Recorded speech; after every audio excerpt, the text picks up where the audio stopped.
안녕하세요. 이번 서울 합격생입니다. 제가 이 자리에 서서 무슨 말을 해야 될지 모르겠는데, 앞에서 공부나 이런 거는 많은 선생님들이 얘기를 해주셨으니까 저는 간단하게 하고 넘어가도록 하겠습니다. 저는 우선 개인정보를 다 말하고 싶지 않았는데 장전쌤 얘기하라고 하셔서 애기 엄마거든요. 그래서 애기 키우고 있고 살림도 하고 그래서 시간이 절대적으로 부족하고 그래서 좀 틈틈이 공부를 많이 하는 스타일이었어요. 그래서 사실 제가 이 자리에 오기까지 저를 살린 분이 딱 두 분 있다고 제가 말을 하는데 한 분은 장정 교수님이고 한 분은 저희 실기 선생님이라고 얘기를 하거든요. 그래서 두 분 덕에 여기 온 거고 그다음에 우선 1차부터 말씀을 드린다면 저는 항상 시간이 쫓겼고 항상 틈틈이 공부를 할 수밖에 없었고 애가 어리기 때문에 하루에 애가 어린이집 가서 있는 시간이 4시간이 안 됐어요. 그래서 거의 하루 종일 애랑 같이 있다 보니까 할 수 있는 시간이 많지 않았고 그래서 꼭 필요한 공부만 해야 했었어요. 그래서 다른 선생님들처럼 이것저것 본 게 아니라 장지영 교수님하고 유상쌤이 꼭 보라고 하는 것만 볼 수밖에 없었어요. 그래서 그것만 봤고요. 정말 장지영 교수님이 얘기해 주신 것만 공부를 했고 또 특히 5, 6월 달을 시험 전날까지도 가지고 계속 봤던 것 같아요. 5, 6월 달 모의고사가 기출을 기반으로 해서 정말 좋거든요. 그래서 그때 이제 나왔던 내용들을 그리고 또 거기에서 이제 나온 내용에 꼬리에 꼬리를 물면서 내용을 확장시켜서 공부를 했고요. 그리고 또 그 내용들 안에서 확장이 되고 또 그게 또 9, 10월, 11월까지 가면서도 장지연쌤이나 유상쌤이 더 보라고 하시는 내용들이 있어요. 근데 그게 다 5, 6월 달에 있는 모의고사하고도 연결이 되는 내용이 많거든요. 그걸 다 체크해서 봤고 그리고 저는 시간이 없어서 서브를 만들 시간이 없었어요. 사실. 그래서 서브를 안 만들었고요. 저는 이제 친구들이나 후배들이 저에게 합격한 후배들이 이제 끝나고 가면 이제 던져주고 가는 서브들이 많아요. 그러니까 걔네들이 이제 합격하고 가면서 저에게 이제 언니 보세요 하면서 이렇게 주는 서브가 많은데 사실 그 서브들을 남이 만든 서브라서 합격생이라도 저한테 별로 도움이 그렇게 많이 되지는 않더라고요. 그래서 저는 기본서하고 3, 4, 5 심화에 있는 내용은 절대 다 알고 가야겠다는 생각을 했고 그래서 서브 대신에 거기 있는 내용들을 봤고 그리고 모의고사 보면서 이제 5, 6월 달 내용이나 이런 걸 틈틈이 거기다 적어서 체크하면서 그걸 돌려서 봤어요. 그리고 시간이 많지 않았기 때문에 좀 틈틈이 공부를 많이 했고 그날 학습한 이론은 항상 그날 다 정리를 했거든요. 그러니까 뭐 많은 양을 할 수 없기 때문에 그날 내가 딱 꼭 알아야 되는 교육론의 파트가 있다. 그러면 이제 그거는 마인드맵처럼 꼬리에 꼬리를 물어서 약간 그물망식으로 해서 정확하게 이해를 하고 넘어가려고 했고요. 그 다음에 절대적으로 시간이 부족하니까 암기를 할 수 있을 거라 생각 자체를 못했어요. 그래서 암기로는 안 된다 생각을 했고 무조건 구조화하고 이제 목록화해서 머릿속에 그물망으로 저장해야 된다고 생각했어요. 그래서 교육학이랑 교육론, 뭐 교육과정 이런 거 다 전부 연계돼 있잖아요. 다 연계돼서 했고요. 그리고 또 교육론이나 뭐 서양미술사, 그 서양미술사에서 표현 이런 식으로 다 전부 뭐 레티스 모형처럼 그물망을 다 머릿속에 연결을 시켜놨어요. 여기에서 여기로 이론이 넘어가고 이게 이렇게 연결되고 이런 거. 뭐 서양미술사 문제 보더라도 여기에는 어떤 표현 기법이 어떤 게 들어가고 어떤 사조고 근데 이게 뭐 미술 뭐 교육론에서 어떻게 연결되고 이런 것까지 전부 다 연결시켰어요.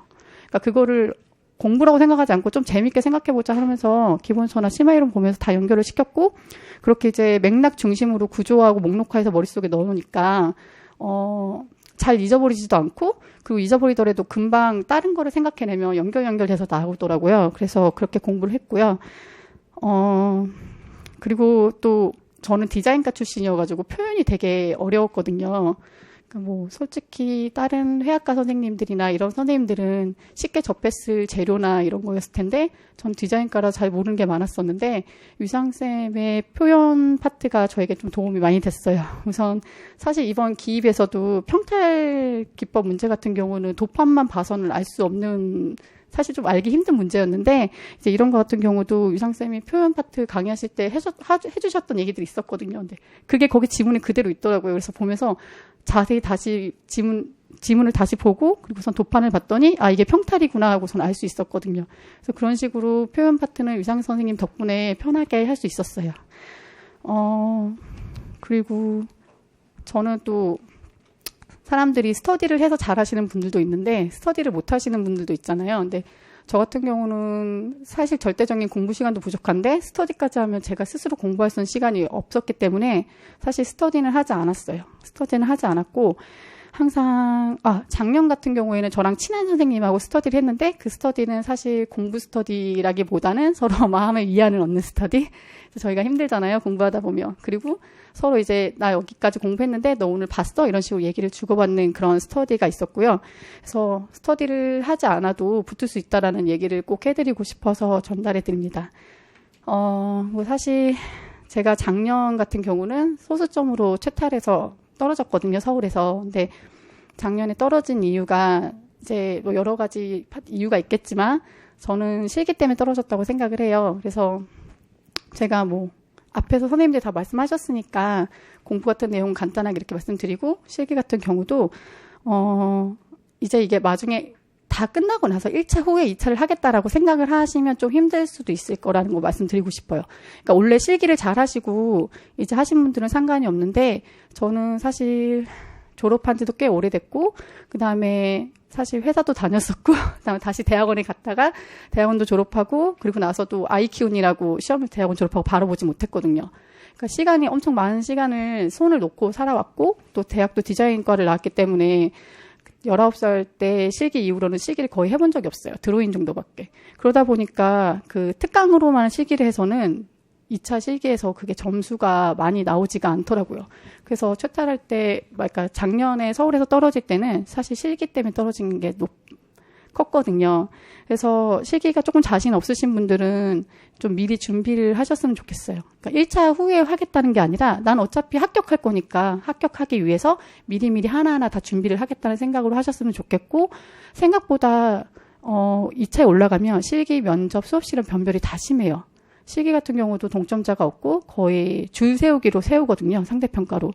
그래서 작년 같은 경우는 제가 되게 낮은 점수를 받아서 최탈을 했고요. 그다음에 올해 같은 경우는 좀 그래도 되게 준비를 많이 했어요. 그러니까 평달에 제가 실기학원을 갈 수 없기 때문에 가실 수 있는 분은 가는 게 가장 좋고요. 근데 저는 아이 때문에 갈 수 없으니까 실기학원 선택할 때 되게 고민을 정말 많이 했고 그냥 있는 학원을 편하게 간 게 아니라 선생님들하고 홍대 앞에 있는 입시학원들을 되게 많이 돌아다녔어요. 상담을 한 6, 7군데를 다 했고요.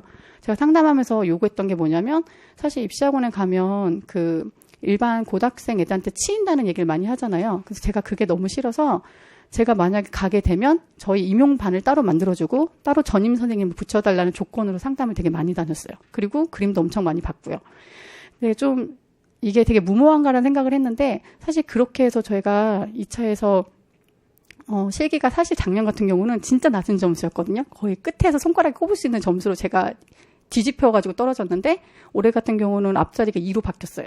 그러고 나니까 이제 안정권으로 이제 적당히 붙을 수 있었던 거죠.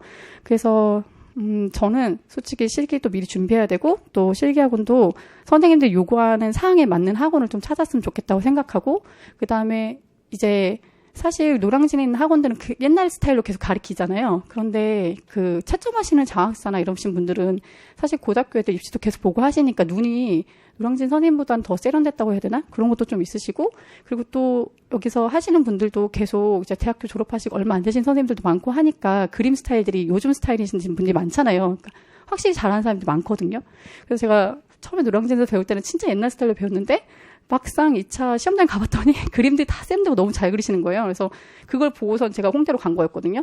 그러니까 이제 맞춰서 요구할 거 요구하시고 맞춰서 학원을 찾아갔으면 좋겠고 그리고 저 같은 경우는 선생님한테 작년에 저희가 뭐 콩테나 목탄 이런 재료가 나왔었는데 그런 것들을 많이 이제 온갖 거를 다 재료를 다 가져갔어요. 올해는 그래서 건식 재료라고 할 수 있는 건 전부 한 10몇 가지를 가져간 다음에 일일이 다 해달라고 시범 보여달라고 그러고 제가 해보고 다 했거든요. 근데 이런 요구사항도 안 들어주는 학원들 되게 많다고 들었는데 제가 간 곳은 다 들어주셨어요. 그러니까 처음에 그거를 얘기를 하고 간 거였어요. 그래서 온갖 재료 다 가져와서 해달라고 하고 그 다음에 선생님한테 고등학교 애들이 하고 있는 요즘 입시 추세가 뭐고 어떤 건식재료 사용하냐고 해서 이제 가기 전에 파스텔로 딱 잡고 갔는데 진짜 시험장 갔더니 파스텔 나왔더라고요. 그래서 파스텔 연습도 엄청 많이 했거든요. 그래서 도움 많이 받았고 그래서 이제 거기에 맞춰서 선생님들도 이런 거를 노량진에서 요구도 안 하시고 잘 안 하긴 하시는데 선생님들 미리 찾아가지고 요구하셨으면 좋겠어요. 요구하시고 최대한 이제 돈 내고 다니시니까 해달라고 하시고 하면 아마 2차도 무난하게 도움이 될 것 같고요. 그 다음에 애기 엄마가 하는 거 보면 여러분은 충분히 할 수 있다고 생각합니다. 그러니까 힘내시고 하셨으면 좋겠고, 그리고 이게 다른 시험은 어떨지 모르지만 임용은 끝이 있는 시험이더라고요. 제가 해보니까. 그러니까 아마 내년에 선생님들이 여기 자리에 서서 하실 수 있을 거라고 저는 생각합니다. 네, 감사합니다.